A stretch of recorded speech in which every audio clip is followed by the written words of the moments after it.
Və mən bu səsi, bu sədanı istəyirəm ki, sizlərlə görüşüm.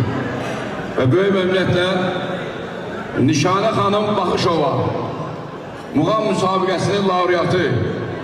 Bəli, bugün bu gözəl məclisimizə dəvət alıb təşrif buyurub, böyük məmnuniyyətlə sözü musiqili meydanı mən Nişanə xanıma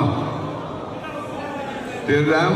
Buyursun, gözəl günü təbrik etsin öz səsi ilə, avazı ilə.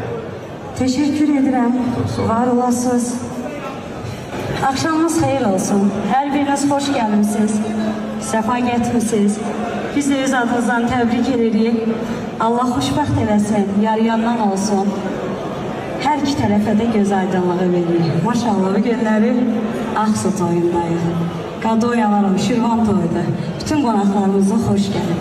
Bayaqları alqış dedi. Bir də zəif eşitdim. Hər birinizdən bir xahiş edəcəm. Bəyimizi, gəlinimizi ürəkdən alqışlayaq. Adınıza layıq, alqışlayaq mı? Ay var olasan.